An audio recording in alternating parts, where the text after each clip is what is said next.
El jump blues es un género que se caracteriza por su tempo veloz. Fue muy popular en la década de los 40. El jump blues es el precursor inmediato del rhythm and blues y del rock and roll. Big Joy Turner nació en Kansas City y es considerado como el abuelo del rock and roll.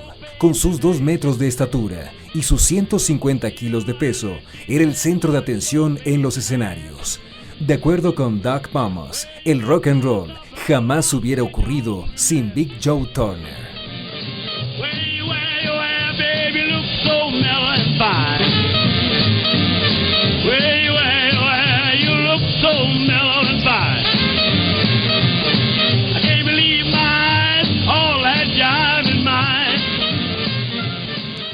Jump blues, la traducción sería a lo mejor blues saltante.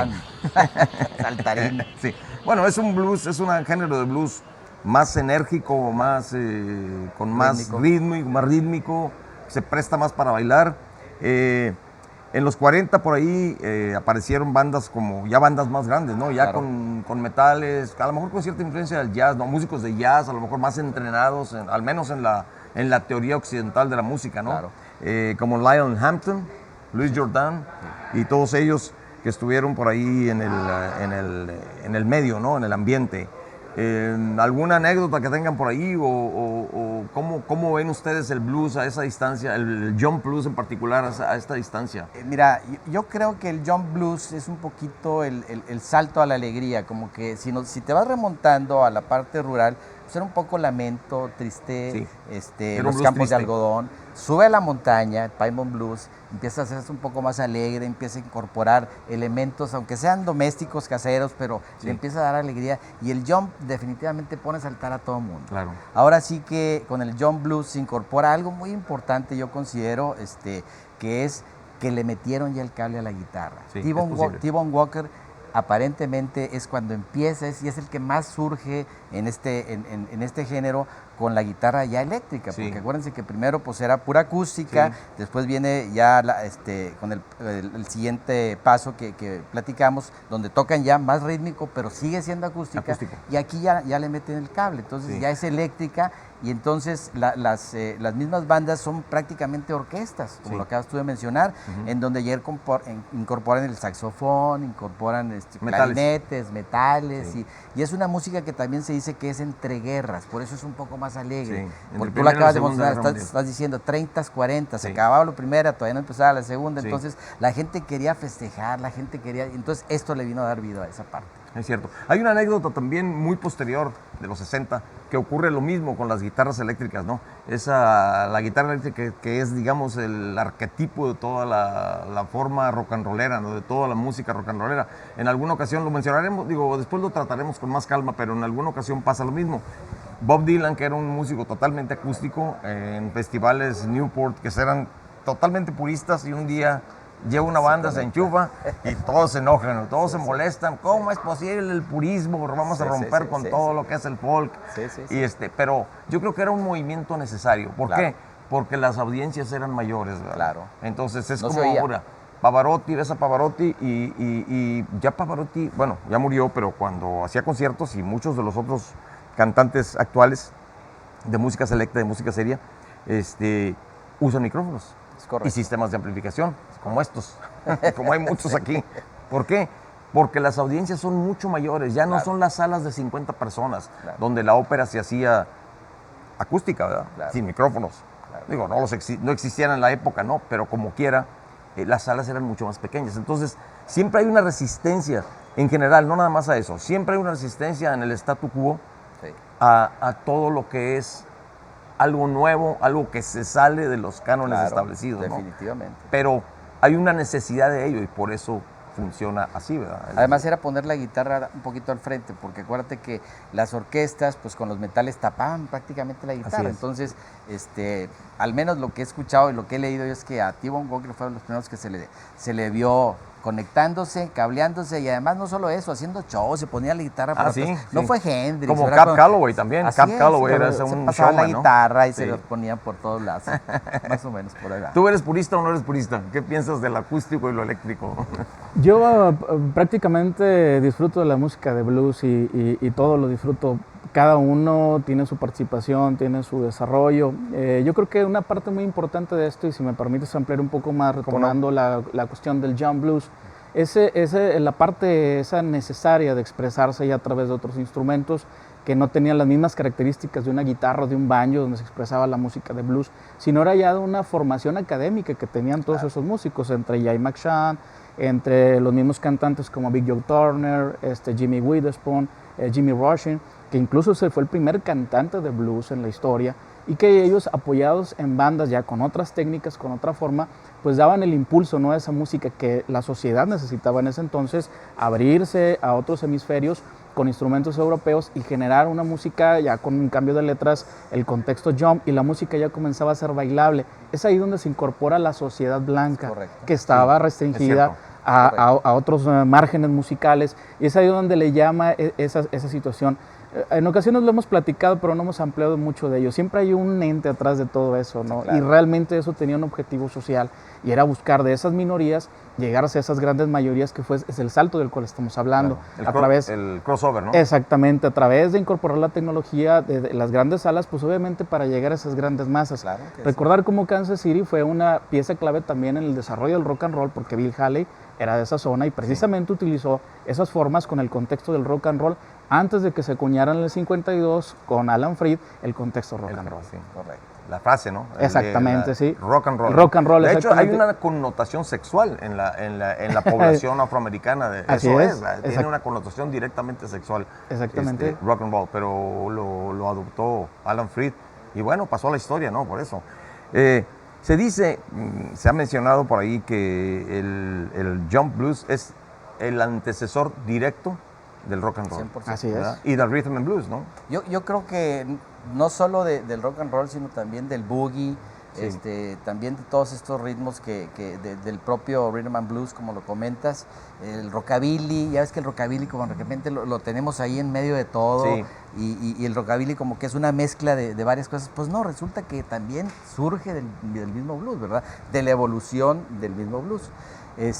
Yo quería nada más aquí un poquito también agregar algo sobre T-Bone Walker, porque a mí me llama la atención su participación ahí en particular en este género, porque él incluye ya el shuffle. El shuffle era algo que no se conocía, después se vino mucho en Texas, pero el shuffle, que es contratemparle un param, pam, pat, param, un ritmito así muy sabroso, muy rico.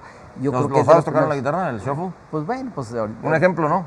No, pues hay que lo toque tú, tocate un shuffle. ¿Hacemos un shuffle? Sí, un pedacito, para tener un ejemplo, porque la gente oye shuffle y la verdad es rasgado hacia arriba. Sí, claro. Muchos no saben qué es shuffle, ¿verdad? Y estuvo presente en Inglaterra en todo el inicio de esta gran ola. Incluso hay británica. temas que se titulan así, Shuffle Blues. Sí, Shuffle Blues. Hay un, se llama T-Bone Shuffle, ese exactamente, sí. Param, pam, param, pam, param, pam, pam. Sí, ¿cómo no? ¿Cómo sonaría? Vamos a hacer algo parecido. Un poquito más tejano, pero para hacer el ejemplo. Stevie Ray Vaughan. Shuffle. Pues, claro. Pride and Joy. Sí.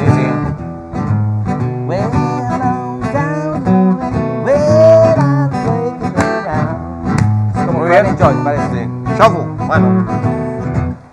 Pues sí, interesante todas estas variaciones que surgen de algo tan sencillo y tan puro como era el blues del Delta, ¿no? Exactamente, cómo sí. todo se va evolucionando. Evoluciona, ¿verdad?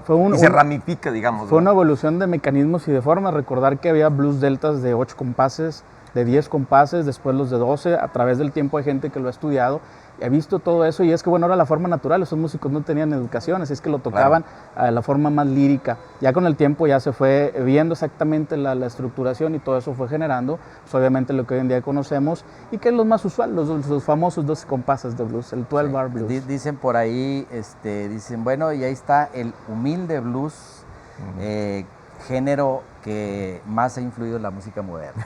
Definitivamente. 12 compases. 12 compases, así es. El humilde blues con sus 12 Fufo compases. mencionaba en el primer programa, y me parece es algo relativo a lo que estamos hablando ahora.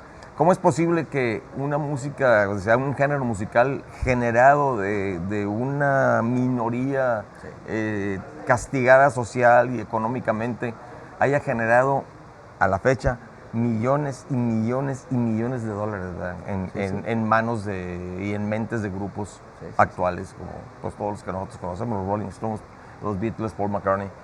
Nació por decir, en una choza, ¿no? Y es que la verdad tú oyes a cualquier grupo y alguien que quiere verdaderamente agasajarse, como dicen, se tocan slow blues regularmente, ¿no? Sí, pueden tocar lo que sea y de repente quieren agasajarse en algo, déjame echarme un slow blues. Así es. Bueno, uno de los músicos más importantes de este género, a pesar de que sus éxitos más conocidos fueron un poco después, pero es de esa época y es de ese género musical, se llama Big Joe Turner, ¿no? Y él hizo una canción que fue un super éxito posterior y sigue siéndolo, ¿no? Lo grabaron muchas personas por ahí, muchos de los artistas, pero insisto, a lo mejor la gran mayoría del público no sabe que el autor es Big Joe Turner, ¿no? Es una canción que se llama Shake, Rattle and Roll. Yo quisiera invitar a Miguel Morales y Rogelio en el bajo para ejemplificar un poco esta canción. Te vamos a hacer coros, ¿eh? Sí. Te vamos a hacer coritos. Sí, claro. Coros y todo lo demás. Claro, está sencillo el coro. Sí, está sencillito. Shake, Rattle and Roll. Y dice así.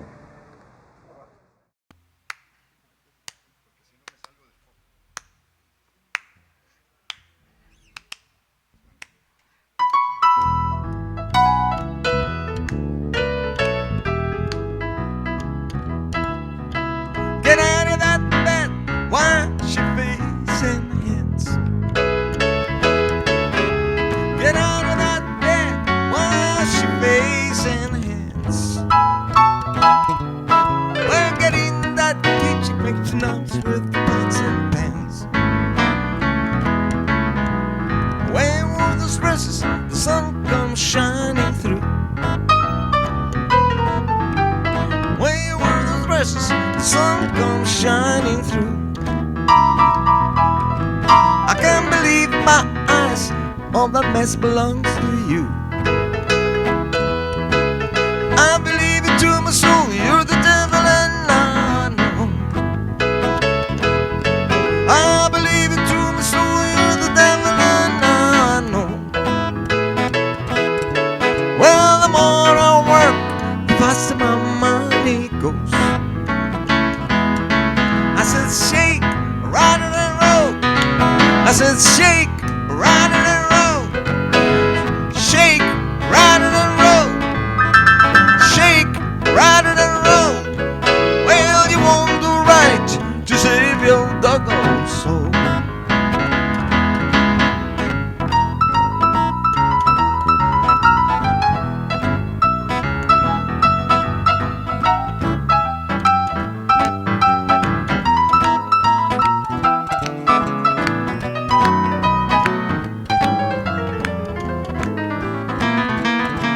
I'm like the one-eyed cat peeping in a seafood store. I'm like a one-eyed cat peeping in a seafood store. Well, I can look at you, tell you ain't no child.